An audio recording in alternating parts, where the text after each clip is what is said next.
The Thing About Georgie, Chapter 10. The first day back at school, Georgie was sitting at his desk in Mr. Meyer's class, with the edge of a pillow poking him in the back while he yanked at a loose thread on his sweater from Aunt Kayla. When he was at school, Georgie had to sit at a regular desk, not like the special short one he had at home. His chair was regular, too, which meant that Georgie didn't quite fit in. So he had to sit with a pillow behind him to support his back, and a crate under his feet.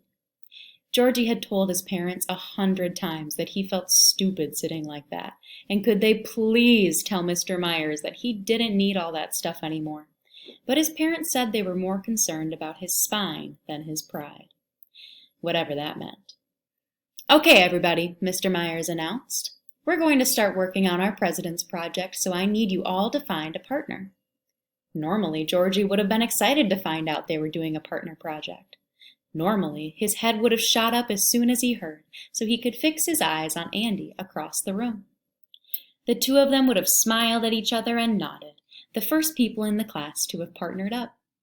But today, Georgie didn't dare look up. He knew that if he looked in Andy's direction, that Andy wouldn't be looking back. So he didn't look at all. He just kept tugging at that loose thread. Georgie hadn't spoken to Andy since that terrible afternoon on the phone over a week ago. He'd spent his whole vacation just hanging around the house, listening to his parents discuss cribs and car seats, 100% bored out of his mind. But being home was way better than being anywhere else, because everywhere he went, it seemed like he saw another yellow flyer for Russ and Andy's dog walking business. When he went to the grocery store with his mom, there was one tacked to a bulletin board outside. When he was in the car with his dad, he saw 3 plastered to telephone poles as they drove by.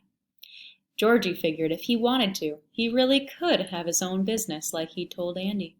He could advertise too. Georgie dog walking, better than anyone. But what would be the point? Who wanted to walk a bunch of miniature poodles around in the snow with no one to talk to? The truth was, Georgie missed Andy. And not just because of the dog walking and making money. He missed Andy's house and Andy's mom's cookies. He missed playing board games and lava wars and listening to Andy talk about the latest video game he was trying to beat, when he'd get so excited and talk so fast that Georgie's ears could hardly keep up with the stream of words. Georgie sort of even missed getting kissed on the cheeks by Andy's grandma. Most of all, though, Georgie missed having someone to talk to.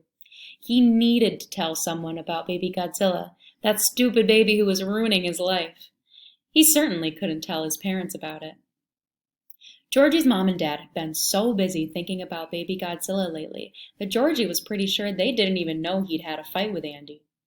Once his dad had asked him why he wasn't walking dogs anymore, but Georgie had just said he didn't feel like it, and his dad left him alone after that.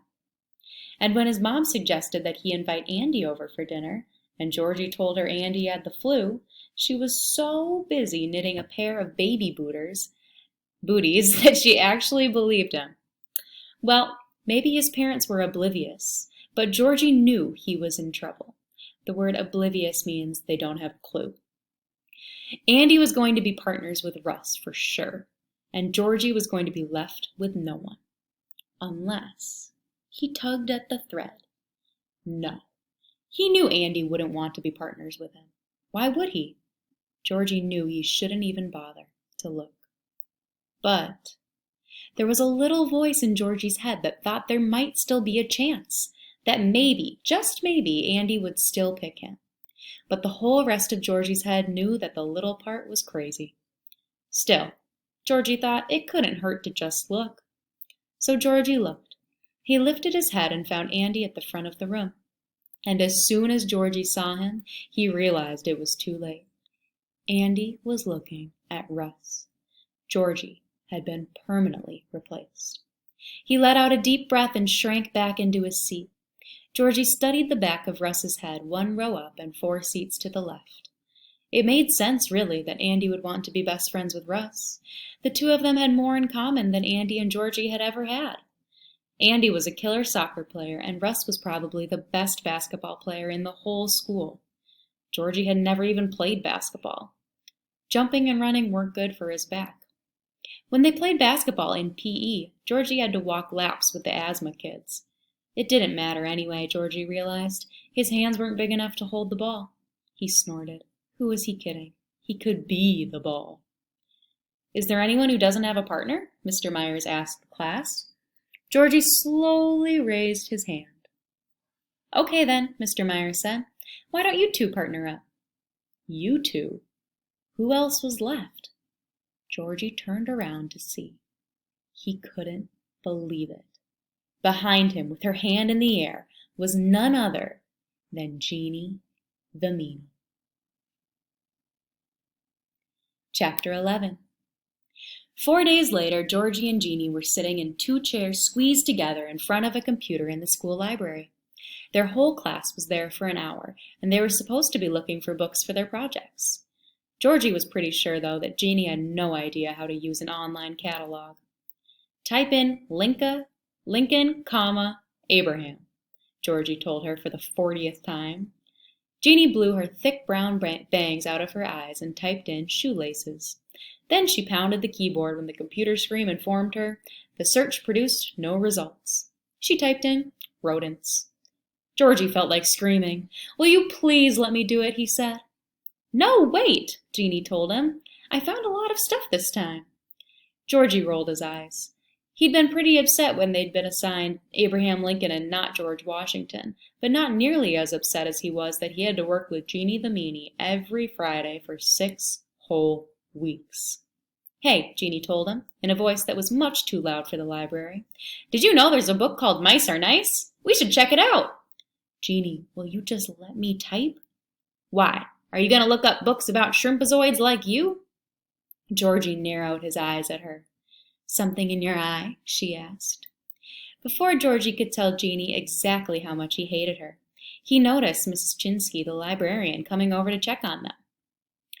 He snagged the keyboard out from under Jeannie's hands and started to type in Lincoln, comma, Abraham, so they wouldn't get in trouble for goofing off.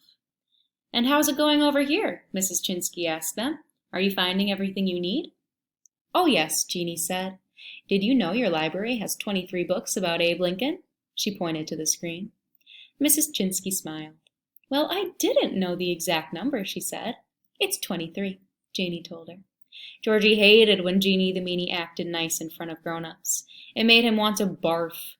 He clicked on a book entitled Abraham Lincoln, Born to Lead, and scribbled down where to find it. Also, Mrs. Chinsky, Jeannie went on, the library doesn't have any books about shoelaces. I checked. Is that so? Mrs. Chinsky replied. Georgie also hated when grown-ups acted like Jeannie the Meanie was funny instead of just mean. Yeah, Jeannie said. I think you should get some. Well, I'll look into that, Jeanette. Good luck with your project. Let me know if you two need anything. When Georgie had made a list of the books he thought might be helpful, he and Jeannie went over to the shelves to get them. As they passed through the reference section, Georgie scanned the shelves. He couldn't help it.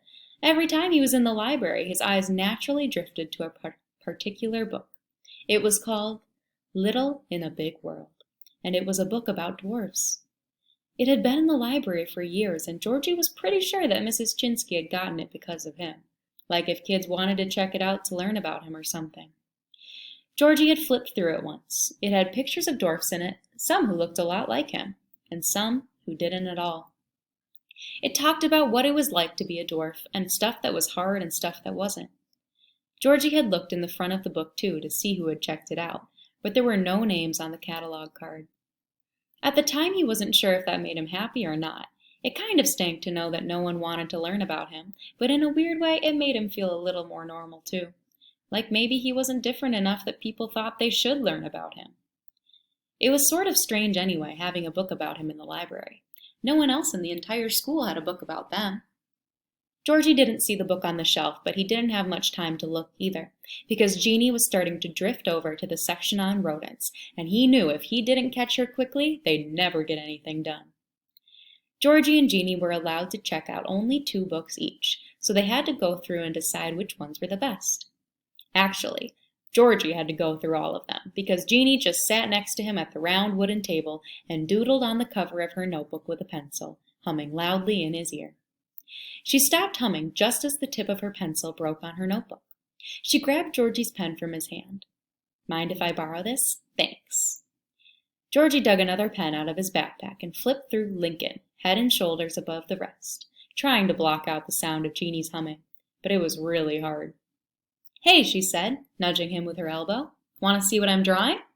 She held up her notebook, but Georgie didn't look. He turned a page in his Lincoln book and tried to learn about the 16th president. Jeannie nudged him again. I asked if you wanted to see my pictures, she said. Georgie didn't answer. You deaf or something? Leave me alone. I will when you look at my drawings. I'm trying to read. Jeannie plopped her notebook down on top of Georgie's Lincoln book so he couldn't read.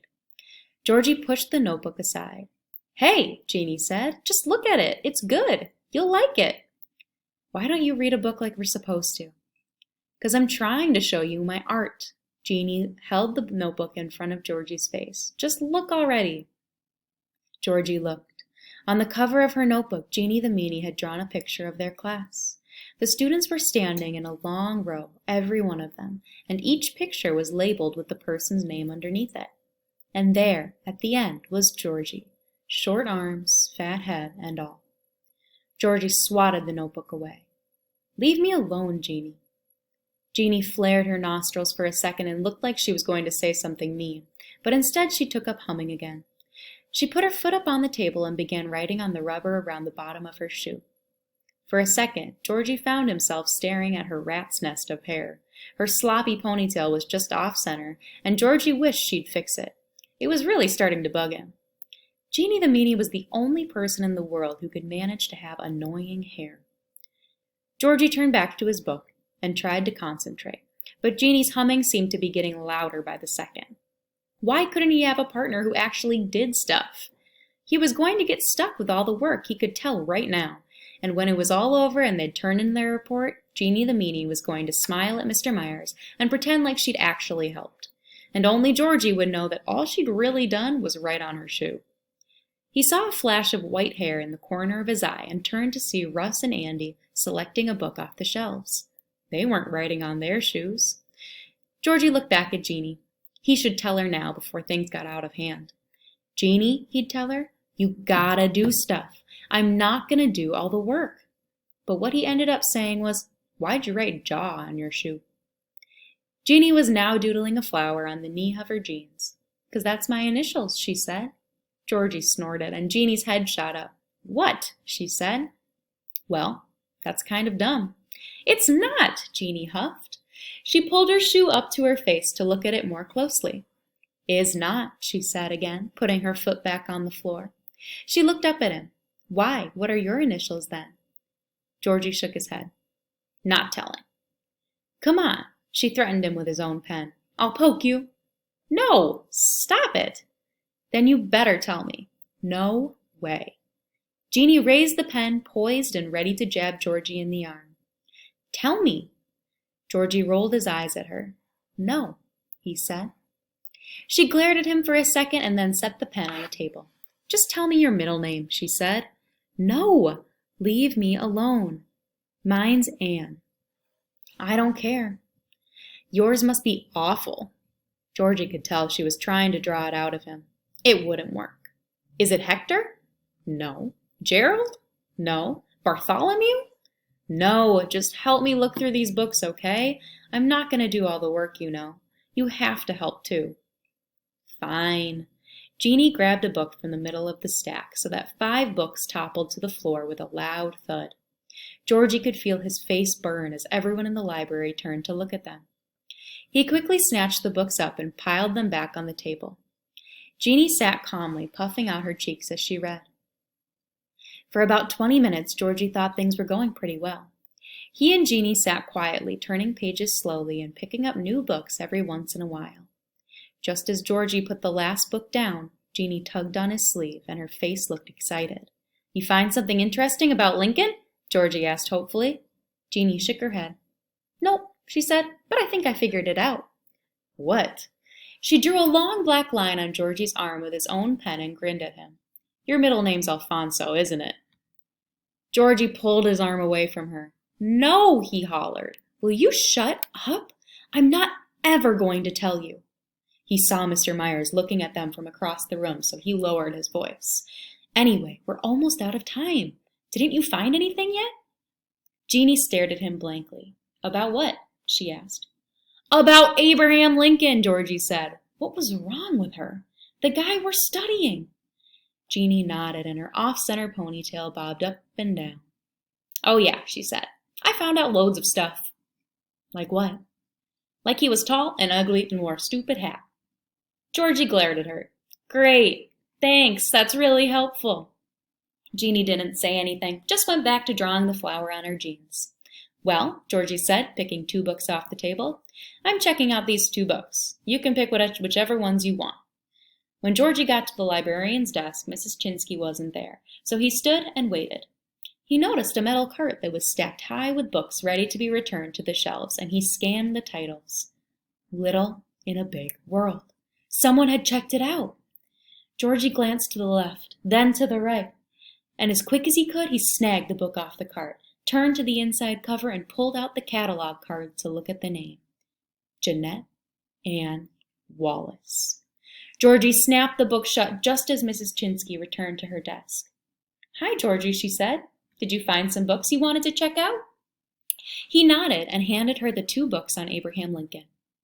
While Mrs. Chinsky stamped, Georgie thought, why on earth would Jeanie the Meanie want to check out a book about him? She hated him.